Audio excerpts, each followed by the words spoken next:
রাসূল বলছেন কিছু কিছু জাহান্নামীদের ফোট বুঝেন, ফোট ফোট বলে না ফোঁড়া বলে, দুটাই বুঝেন, দুটাই বুঝেন।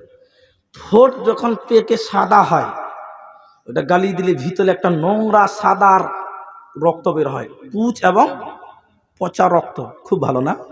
বলছে হ্যাঁ খুব ভালো, খুব ভালো।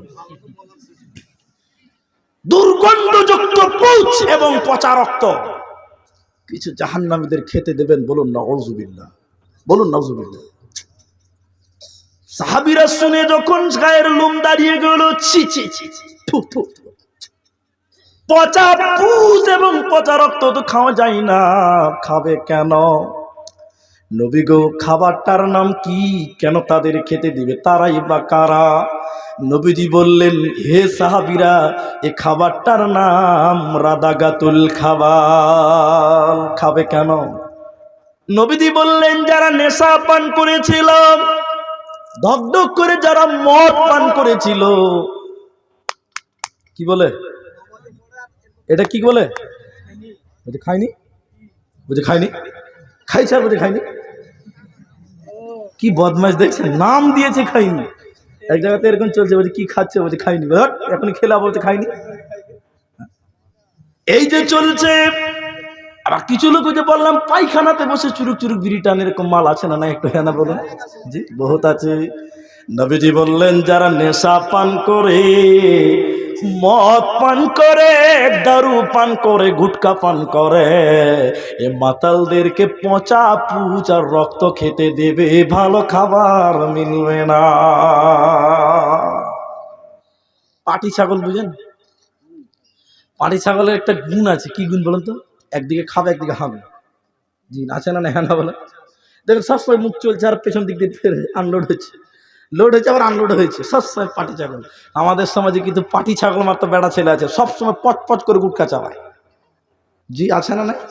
ও পায়খানাতে যে ওদেরকে পট পট পট পট করে গুটকা চিচ্ছে, সব সময় পাটি ছাগল মার্কা কিছু বেটা ছেলে আমাদের সমাজে আছে। আল্লাহ মাফ করুন, সকলে বলেন আল্লাহুম্মা আমিন।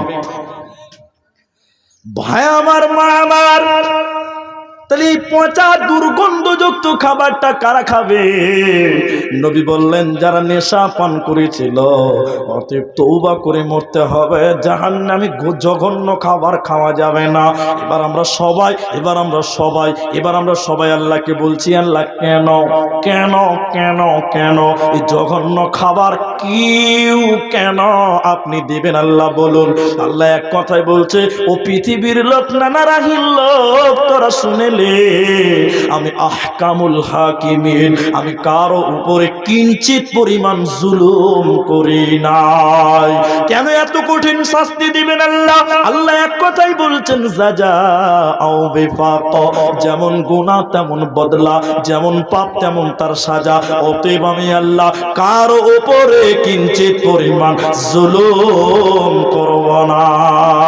কিন্তু উত্তর তো পাওয়া গেল না। কেন কেন কি এমন গুনাহ ছিল এদের? আল্লাহ বলছেন, দুইটা কারণ রয়েছে মুসলমান।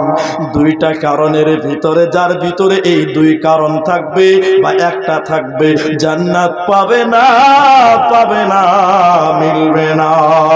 দুটি কারণের প্রথম নাম্বার কারণ আল্লাহ কোরআনে বলেছেন, ইন্নাহুম কানু লা ইয়ারজুনা হিসাবা, যারা হিসাবের দিন মানত না, যারা পরকালকে মানত না। কেমন করে ভুলে গেলে তুমি আখিরাত? তুমি বলো, তুমি কেন এখনো মসজিদে যাও না? আখিরাতটা ভুললে কোন বিবেচনায়? তোমার দাদু একদিন বড় ক্ষমতাশালী ছিল, কিন্তু সে কবরে গেছে কি গেছে না বলেন? জি চলে গেছে দাদু। তোমার দাদু নামাজ পড়তো না, কিন্তু আখিরাত তাকে মাফ করে না, কবর তাকে মাফ করে না। কেমন করে ভুলে গেলে? তোমার বাপ কই? তোমার বাপ সেও পরকালের মেহমান, পরকালের জগতে চলে গেছে। তুমি আজকে পৃথিবীতে আছো, কালকে তুমি থাকবে না। অতএব আখিরাত ভুললে চলবে না মুসলমান।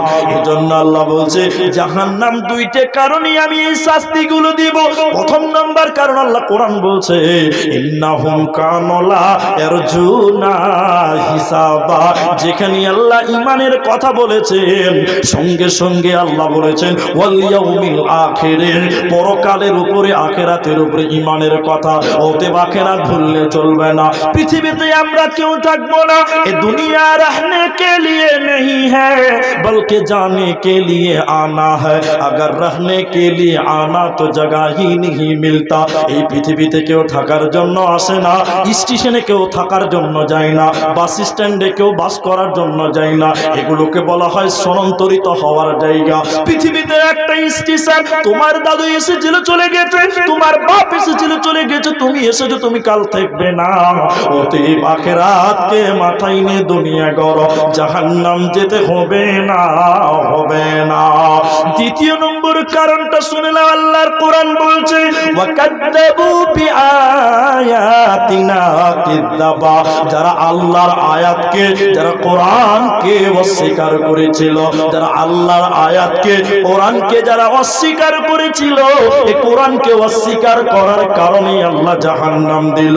অতএব কোরআনের আইনকে, আল্লাহর আয়াতকে অস্বীকার করলে জাহান্নাম চলে যেতে হবে, জাহান্নামে কঠিন শাস্তি পেতে হবে। এর মাথা ঠুকে মরে গেলেও জান্নাত যাবে না, পাবে না। কেন? আল্লাহ বলছেন আমি অপরাধী প্রমাণ করব। কেমন করে? আল্লাহ বলছেন ওয়াকুল্লা শাইইন আহসাইনাহু কিতাবা। সব সংরক্ষিত আছে কিতাবের মাধ্যমে। কিসের মাধ্যমে? কিতাবের মাধ্যমে। এখন আমাকে মৌলানা ফোন করে বলছে, বলি সাহেব ডেট মনে আছে তো? কোন ডেট? বলছে আমাদের নাগারাহি ডেটটা। বলছে ভাই মনে নাই। তো ডায়েরি বলবে আপনার ডেট ঠিক আছে কিনা, ডায়েরি বলবে। কে বলবে? ডায়েরি বের করে দেখছি আছে কিনা। ডায়েরি যদি বলে লেখা আছে তাহলে ঠিক আছে, ডায়েরি যদি বলে নাই তো নাই। তো এটাকে প্রমাণ করার জন্য কিতাবের প্রয়োজন। কিসের প্রয়োজন বলুন একবার? কিতাব। আল্লাহ বলছে তোদেরকে অপরাধী প্রমাণ করে জাহান্নাম দিব। কেমন করে? বলে আল্লাহ বলছেন তোদের জীবনের কৃতকর্মের ফল সব আমি লিখে রেখে দিয়েছি মুসলমান, পালাতে পারবি না, পারবি না। এরপরে যখন তোরা জাহান্নাম চলে যাবি আমি আল্লাহ কি বলবো শুনে নাও। কোরআন বলছে তখন আমি আল্লাহ কারো উপরে দয়া করব না, রহম করব না। কি করবেন আল্লাহ? আল্লাহ বলছেন ফাযুকু ফালান নাযিদাকুম ইল্লা আযাবা। আমি আল্লাহ শুধু জাহান্নামে আযাব বাড়াবো, আযাব বাড়াবো, আযাব বাড়াবো। জান্নাতে শান্তি রয়েছে আর জাহান্নামে আযাব বাড়তে থাকবে, কোনো উপায় রবে না। তিনটা লোকের দিকে তাকান, এদিকে দেখেন। তিনটা লোক আপনার সামনে তুলে দিচ্ছি, একটু ধৈর্য ধরেন। নবীজি বললেন শোনো। একটা লোক নবীজি বলছেন নিজের শরীরের মাংস কামড়াবে। তিনটা লোক জাহান্নামে বাস করছে। নবীজি বলছেন তার একজন নিজের শরীরের মাংস কামড়াবে আর গাধার মতন চিল্লাবে। দ্বিতীয় নম্বর লোকটাকে নিজের মুখে আঙুল কিংবা রড ঢুকিয়ে দিয়ে টেনে টেনে তার গালকে ফেলে দিবে। তিন নম্বর নবীজি বলছেন শোনো, কলসির মতন কিছু জায়গা, আপনারা কলসি বুঝেন কিনা? কলসির পেটটা চওড়া, মুখটা সংকীর্ণ, ওইরকম কলসির মতন কিছু গর্ত, কিছু কূপ থাকবে, কুয়া থাকবে। ওতে জাহান্নামীদের রান্ডি খানার নারীদের পেশাবের রাস্তা দিয়ে একটা দুর্গন্ধ সারাপ বার হবে। ওই সারাপটা সে গর্তে থাকবে। ওতে কিছু নারী, ওতে কিছু পুরুষ বুজবুজ করে উঠবে আর ডুববে, বুজবুজ করে উঠবে আর ডুববে। এই অবস্থায় তারা অতিবাহিত করতে থাকবে। এই তিনজনকে, এই তিনজনকে, এই তিনজন জাহান্নামে কেন? কিসের কারণে তারা জাহান্নাম? নবীজি একটা একটা করে বলছেন শুনে নাও। একজন হলো গ্রামে চুগলখোর, গ্রামে ওর কথা এর কাছে, এর কথা ওর কাছে বলে দান্দা লাগাতো, ঝগড়া লাগাতো। এরকম মাল আছে না? জোরে বলুন। যে আছেন আপনাদের গ্রামে, এর কথা ওর কাছে, ওর কথা এর কাছে। দ্বিতীয় নম্বর ব্যক্তিত্বটাকে নবীজি বললেন যে লোকটা মুখ দিয়ে খিস্তি করত, গালি দিত, নোংরা কথা বলতো। তৃতীয় নম্বর লোক হলো এই। তিন নম্বরটাকে নবীজি বলছেন জানি এবং জানিয়া, ব্যভিচার করনে वाला ব্যভিচার করনে वाली, জিনা করনে वाला জিনা করনে वाली। এরা জাহান্নামে গহ্বর অন্ধকারে থাকবে মুসলমান, এরা জান্নাতে যাবে না, পাবে না।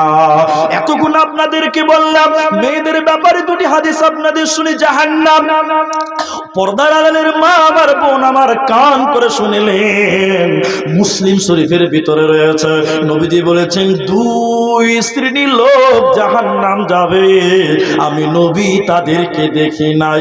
এর মানে নবীজির জামানায় তারা ছিল না। দুই শ্রেণীর লোক জাহান্নাম যাবে। দ্বিতীয় নম্বর নবীজি বলেছেন নিসাউন কাসিয়াতুন আরিয়াতুন মুমিলাতুন মাইলাতুন।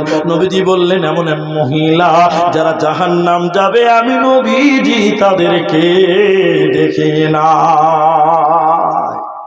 শুনেন, ওই মেয়ে জাহান্নাম যাবে কেমন তারা? নবীজি বলছেন পোশাক কিনবে এরপরও তারা উলঙ্গ, কাপড় পরবে এরপরও তারা উলঙ্গ। আপনারা বিরক্ত হবেন না, একটু উত্তর দিবেন আমাকে, বলেন একটু বলবেন। আচ্ছা কাপড় পরার পর উলঙ্গ এরকম মেয়ে ছেলে আছে? আপনারা বলেন আছে?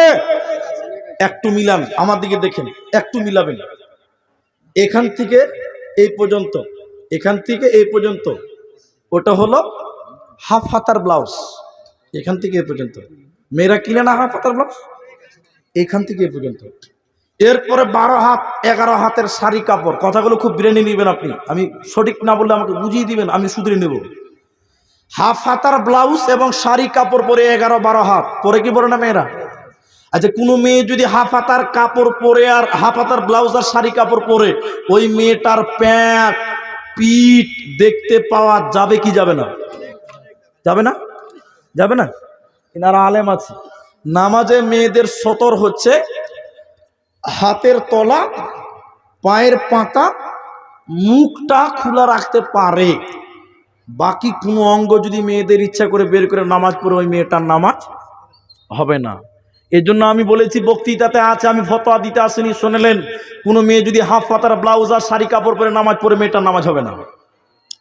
প্যাট পিট উদাম হবে, এতেও হবে। কি করতে হবে? লম্বা চাদর গায়ে দিতে হবে।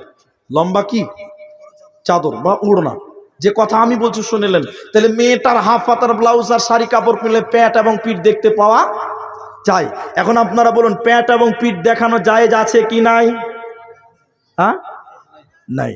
নবীজি বললেন এমন মহিলা জাহান্নাম যাবে কাপড় পরার পর উলঙ্গ। এখন আপনার মেয়েটা দেখেন শাড়ি পরেছে, ব্লাউজ পরেছে, প্যাট দেখতে পাওয়া যায়, তাহলে উলঙ্গ হলো কি হলো না? বলেন হলো না? পেটু দাম পিঠে দাম মানে উলঙ্গ। হাতের কবজি দেখতে পাওয়া যায়, পা দেখতে পাওয়া যায়, মেয়েটা উলঙ্গ। অতএব যে মেয়েটা কাপড় পরার পর উলঙ্গ, নবী বলেছেন জান্নাত তো দূরের কথা, জান্নাতের ঘ্রাণও মিলবে না।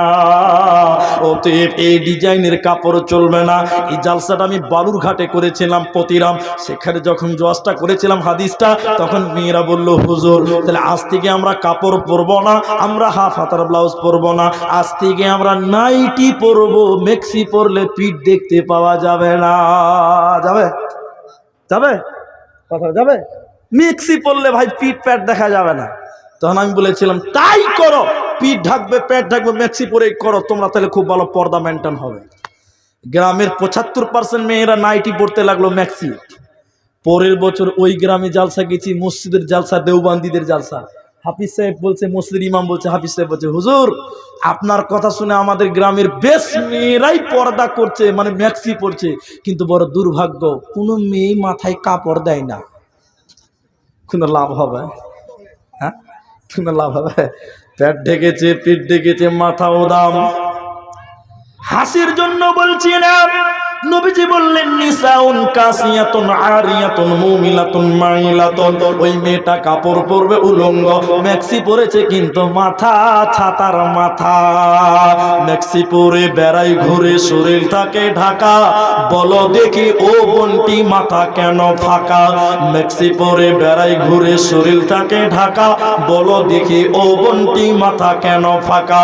আরো অনেক বোনটি বলেন আমি বড় সতী, পরপুরুষের মুখ দেখি না বাড়ির রাকাল হতে। বলবো কি আর দুঃখের কথা, আপন কি বা পর, হিলে দুলে ঘুরছে বুবু খুঁজছে যেন বর। বলবো কি আর দুঃখের কথা, বলতে নাহি যা, হঠাৎ শুনি বোনটি আমার একটা ছেলের মা। নাউজুবিল্লাহ বলেন। নবী বললেন এরা জাহান্নাম যাবে। দ্বিতীয় নম্বর ডেফিনেশনটা কি মেয়েটার, যে মেয়েটা জাহান্নাম যাবে মা আমার বোন আমার, নবীজি বলছেন উটের পিঠের উপরে দেখবেন উঁচু কুচ থাকে উটের পিঠে। নবী বলছেন এই মেয়েরা জাহান্নাম যাবে যারা উটের কুচের মতন উঁচু করে মাথার চুল বাঁধে, ঝুটি কিংবা খোপা। মেয়েরা যদি উটের মতন উঁচা করে ঝুটি বাঁধে, ওই মেয়েটা জাহান্নাম যাবে। নবী বলছেন জান্নাতের সেন্টও, জান্নাতের ঘ্রাণও পাবে না। অতএব যদি জাহান্নাম থেকে বাঁচতে চাও, এই পর্দার ভিতরে আসতে হবে বোন আমার, নচেত জান্নাত হবে না, পাবে না। লোকেশন এদিকে দেখেন, সবাই তাকান। যারা এ পর্যন্ত আছেন আপনাদেরকে এবার জাহান্নামের পরিচয় বলে দিচ্ছি। কি দিবেন?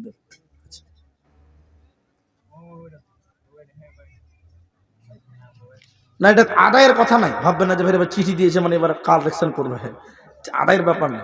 খুব ভালো লোকের কথা বলেছেন, খুব ভালো কথা। এই কথাটার উপর আমি কথা বলবো, এটা একটা গুরুত্বপূর্ণ মাসলা আছে, আপনার ভয় খাওয়ার কিছু নেই। জাহান্নামের পরিচয় একটু শুনেন, রাত অনেক হতে চলেছে। আমার বোন বলছিল যে 12টার পর লোক থাকবে না, দেখ আল্লাহর দয়া। জাহান্নামের পরিচয় এবার সবাই বলুন ভাই আপনারা, জান্নাতি বেশি না জাহান্নামী বেশি? হ্যাঁ, আচ্ছা মাঝখানে একটা বেড়া দিতে হবে, নাহলে হবে না। কটা? 12টা 50 বাজে। কটা বাজে? 12টা 50। আর আধা ঘন্টা টাইম বসেন আপনারা, জাহান্নামের পরিচয়টা নেন ইনশাল্লাহ বলুন ভাই। আধা ঘন্টা টাইম বসবেন, একটু ইনশাল্লাহ বলুন। ওইদিকের লোক কিচ্ছু বলে না, এরা আল্লাহ মোহর মেরে দিয়েছে দিল। এটা সবাই একবার তাকবীর দিন জুড়ে দিয়ে, কত জুড়ে হচ্ছে নারায়ে তাকবীর, লিল্লাহি তাকবীর।